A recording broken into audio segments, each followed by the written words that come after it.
Buenas noches, Hola. compañeros y docentes. Mis compañeras y yo vamos a estar compartiendo un poco sobre un tema que hemos hablado en este módulo de integralidad del ser y los derechos humanos. Mi nombre es María Alejandra Morillo. Voy a compartirles un poco acerca de lo que nosotros hemos analizado. En este módulo, como lo comenté anteriormente, hemos aprendido sobre diversas temáticas relevantes para la vida. Iniciamos con el conocimiento del ser humano desde una perspectiva integral, holística y como individuo que tiene valores y principios. Estas normas y valores los llevan a tener derechos que están contemplados legalmente.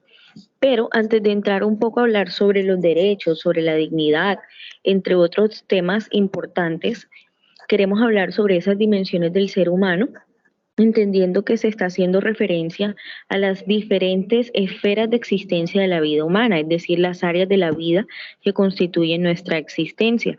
Estas dimensiones son las que conforman la complejidad del ser humano, cuya existencia involucra pues unas potencias, un conjunto de potencias y posibilidades.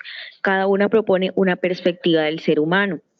Desde la dimensión biológica podemos ver cómo se refiere a nuestra existencia como seres vivientes, eso que tradicionalmente entendemos como nuestro cuerpo separado de nuestra mente o espíritu. Por lo tanto, forman parte de la dimensión biológica nuestros aspectos más básicos, como la satisfacción de nuestras necesidades vitales.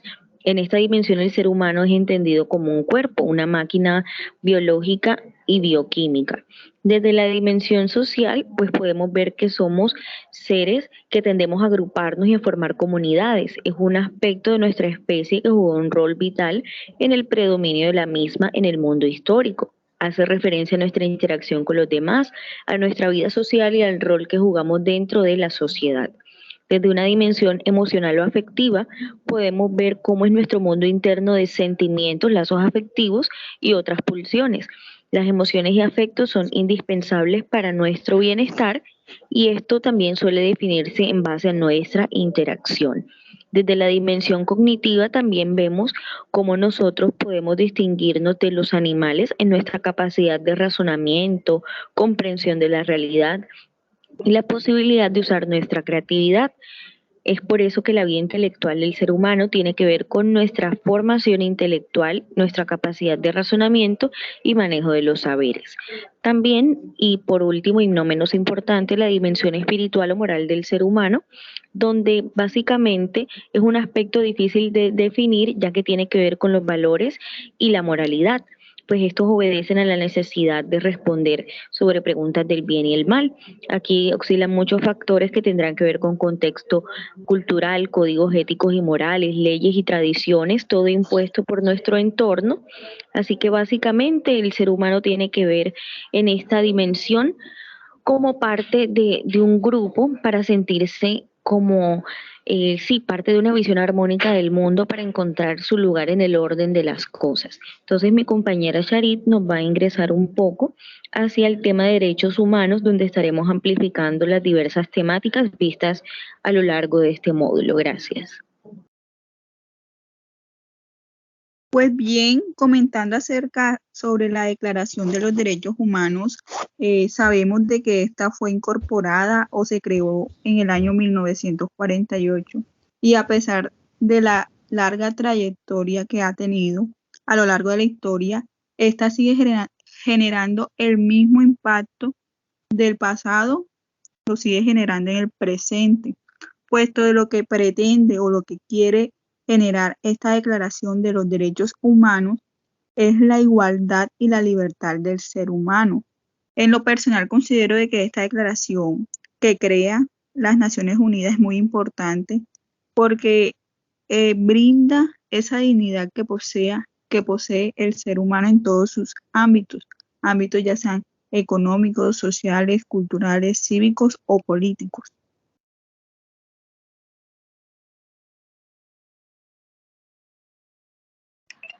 Así es, me gustaría hacer un aporte. Mi nombre es Maybelline Vázquez. Bueno, hay que tener en cuenta que nuestro país, aquí en Colombia, ahora mismo se encuentra comprometido con todo eso de la promoción, el respeto y la garantía de los derechos humanos. Por eso es importante como institución como pueblo fortalecer esos amplios espacios de diálogo que nos permitan entre el Estado y entre nosotros llegar a organizaciones y de acuerdos para el proceso de derechos. Es importante saber que los derechos humanos no deben suprimirse, a excepción de situaciones concretas que conformen un procedimiento adecuado de estas. Muchas veces nos hacemos las preguntas si hay alguna jerarquía entre los derechos humanos y la respuesta es no. Todos los derechos humanos tienen la misma importancia, ya sean derechos humanos como los económicos, los políticos, los civiles, los culturales, los sociales, tienen igual y la misma validez e importancia como todos. Bueno, para contribuir un poco a lo que mis compañeras han dicho durante esta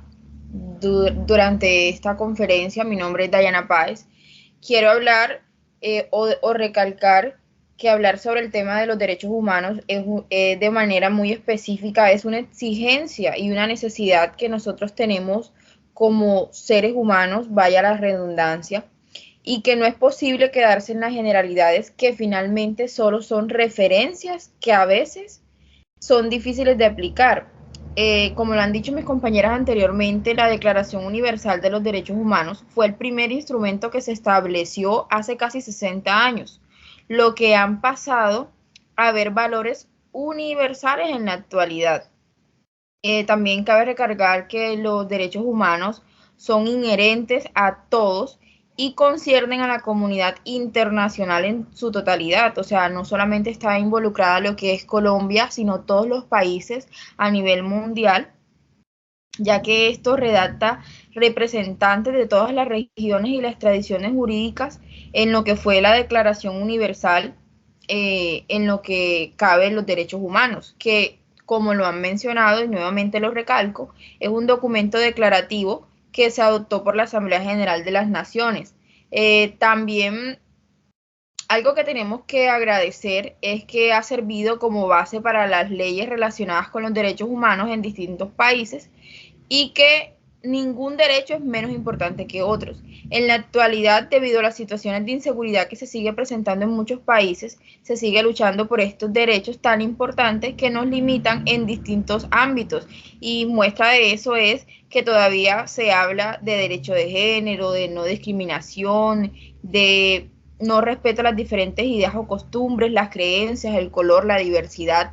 Es por esto que esto va a ser un tema de nunca acabar, hasta que todo el mundo comprenda que ningún derecho es más importante que el otro.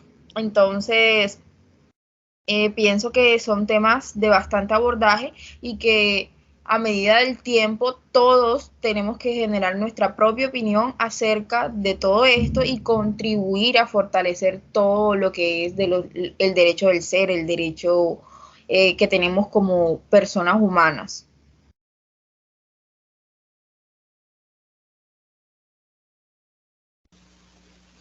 Buenas, mi nombre es Stephanie Márquez y bueno, continuando con el tema, cabe resaltar que este es un documento que sirve de plan de acción global para la libertad y la igualdad, esto protegiendo todo lo que son los derechos de todas las personas en todos los lugares. Por primera vez, fue acordado en lo que son los países, las libertades y los derechos que merecen protección universal para todas las personas. Este consta también de 30 artículos en los cuales se habla tanto de lo que son los derechos a tus propias posesiones, la libertad de pensamiento, la libertad de expresión, el derecho de reunirse en público, entre otros. La Declaración también de los Derechos Humanos se da el 10 de diciembre de 1948. Se da como respuesta a los actos barbaries ultrajantes para la conciencia de lo que es la humanidad. Todos estos cometidos durante lo que fue la Segunda Guerra Mundial. Buenas noches, mi nombre es María José Uñate. Bueno, La Declaración Universal promete a todas las personas, como lo decía mi compañera Charita en el comienzo, unos derechos económicos, sociales, políticos, culturales y cívicos que sustenten una vida sin miseria y sin temor. No son una recompensa por un buen comportamiento. No son específicos de un país concreto ni exclusivos de una determinada era o grupo social. Son los derechos inalienables de todas las personas en todo momento, en todo lugar, de personas de todos los colores, razas, etnias, sean discapacitados o no, ciudadanos o inmigrantes sin importar su sexo, clase, creencia religiosa, edad o orientación sexual.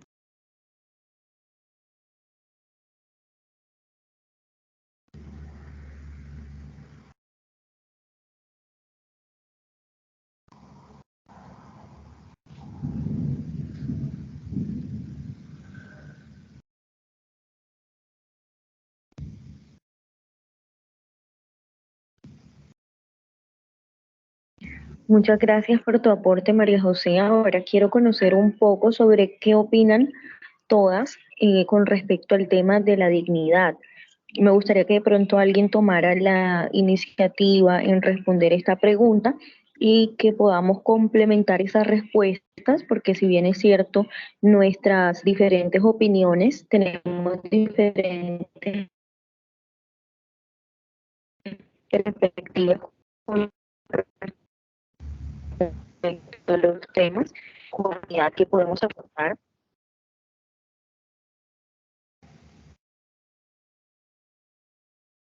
Bueno, referente a la dignidad, puedo decir de que en realidad el ser humano en su historia ha vivido una constante lucha entre las personas que gozan de poder y quienes simplemente son doblegados por estas personas.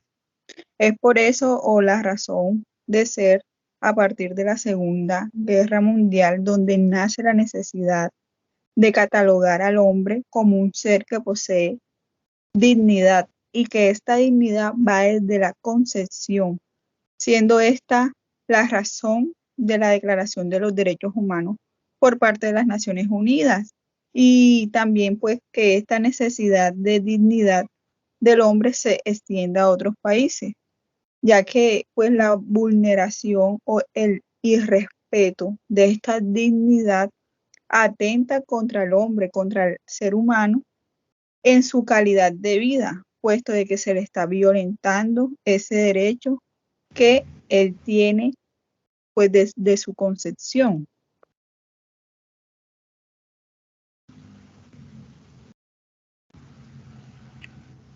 Gracias por tu aporte, Totalmente. Charita. ¿Alguien más te gustaría? Perfecto, May, coméntanos.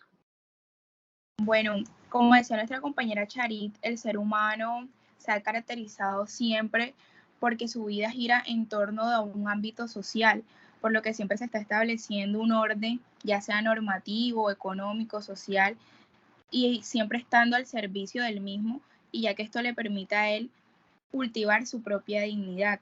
Por eso que la dignidad humana requiere que el hombre actúe según su conciencia, eso es importante, y de su libre elección, saber que es una persona que puede tomar decisiones propias, por lo que los hombres, siendo más conscientes de su propia dignidad, podrán respetarse así unos a otros. Bueno, voy a dar una opinión. Continúo yo, Dayana Páez. Pienso que el ser humano está dotado de libertad y de poder creador para dibujar y desdibujar su propia historia. También considero que una persona es libre en la medida que toma decisiones, en la medida que regula su comportamiento y en la medida en que se regulan normas propias. No es necesario luchar por algo que nos ha sido dado de manera natural, como lo es la dignidad y el respeto, que son dos valores que aportan mucha fuerza a la persona. Esto nos nutre desde dentro, proporcionando vigorosidad a nivel de la raíz de lo que es el ser. Una de las explicaciones podría ser que esa persona haya sufrido demasiadas humillaciones o haya visto sufrir humillaciones a personas cercanas y amadas de su entorno.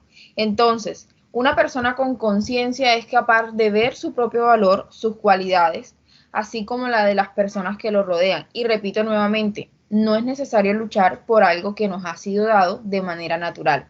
Entonces, considero que el ser humano es digno de tener, de poseer, de hacer, de pensar y de crear su propia historia, respetando, claro está, el derecho de los demás y el mismo valor de dignidad que tienen el resto de las personas. Así es, gracias Dayana por tu aporte. Me gustaría agregar a lo que comentas, que si bien es cierto, conocemos que a lo largo del tiempo que podemos ver ha transcurrido en la historia, muchas guerras han destrozado vidas, comparten tanto sufrimiento y han ocasionado claramente sufrimientos, heridas, sobre toda la dignidad humana. Han habido demasiados daños colaterales como el hambre, las epidemias, que no se pueden atajar por falta de recursos sanitarios. Los campos de refugiados donde las personas sobreviven en condiciones poco dignas, no hay que ir muy lejos para ver personas sufrir por situaciones poco dignas. Entonces, esta inexistencia de medios económicos también es importante mencionar, combinada con enfermedades, adicciones o un envejecimiento que produce falta de autonomía, ocurre con demasiada frecuencia y propicia que una parte de la población lo pase mal. Entonces es importante recordar que la labor social es imprescindible para mantener mínimamente el llamado estado de bienestar que se relaciona directamente con esa dignidad humana. Porque si existe una parte de la población que no puede acceder a recursos sociales o puede gozar de sus derechos, estos son insuficientes para que no se vea abocada a vivir en condiciones poco dignas. Se tendrían que plantear muchas cosas políticas y sociales al respecto. Entonces ahí uno se pregunta hasta qué punto un Estado social de derecho puede aceptar tener un porcentaje de la población marginada y sin oportunidades para integrarse social y económicamente. Es donde debemos reconocer que hay una labor muy grande y a nivel de nuestro país existe un reto muy grande para devolver la dignidad a aquellas comunidades que quizás no gozan de ellas, para mejorar cada servicio que se encuentra en nuestro país, porque son esos servicios sociales los encargados de auxiliar a la población que demanda ayuda por carecer de medios propios para cubrir necesidades básicas. Pueden ser desde servicios sanitarios hasta recursos para obtener una vivienda social. Entonces, la dignidad humana pues tiene que ver mucho con tener todos este tipo de factores bajo un control e ir dándoles cambios estructurales para que se puedan producir mejoras oportunas en el tema. No sé si alguna compañera quiere agregar algo más. Yo, Stephanie Martí. Bueno, primero que todo, cuando hablamos de dignidad, bueno, esto más que todo hace referencia a lo que es un valor inherente del ser humano por el simple hecho de serlo. En cuanto a ser racional, dotado de libertad. No se trata tanto de una cualidad otorgada por alguien, sino consustancial del ser humano. Tampoco depende de ningún tipo de condicionamiento, ni de diferencias étnicas, de sexo, de condición social o cualquier otro tipo.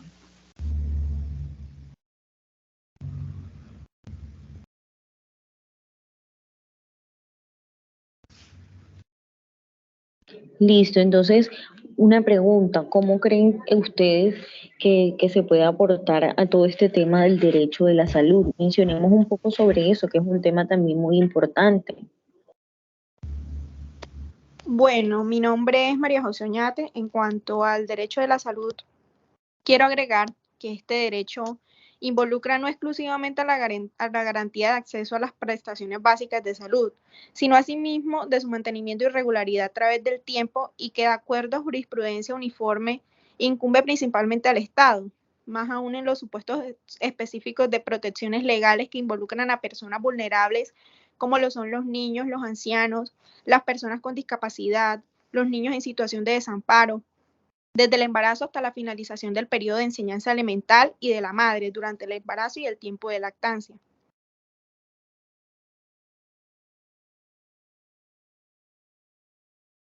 Muy Yo también bien, puedo agregar algo. sí, claro, por favor.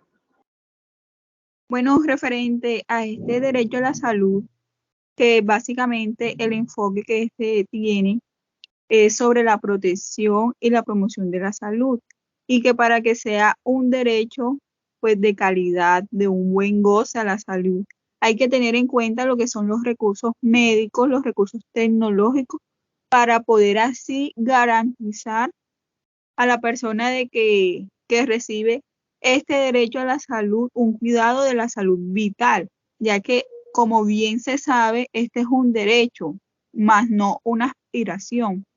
Por otro lado, considero de que al momento de fomentar la salud no debe haber ninguna discriminación o alguna limitación ante dicha enfermedad, y que se debe tener en cuenta también lo que es el acceso libre a la salud, teniendo en cuenta la promoción, la protección, la rehabilitación de la persona, asimismo como es la coordinación de las actividades en torno a la salud para que pues conlleve a la ejecución primaria pues de las acciones para garantizar como tal la salud en esa persona.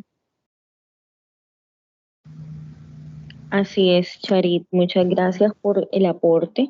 Y bueno, para dar cierre a este debate conversatorio, queremos pues que puedan tener muy presente cada uno de nuestros aportes, profesora. Realizamos este video, sí, con nuestros principales aportes como estudiantes que hemos desarrollado a lo largo de este módulo, ¿sí?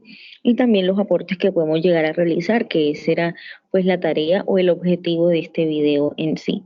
Muchas gracias a todos por su atención. Que tengan una excelente noche.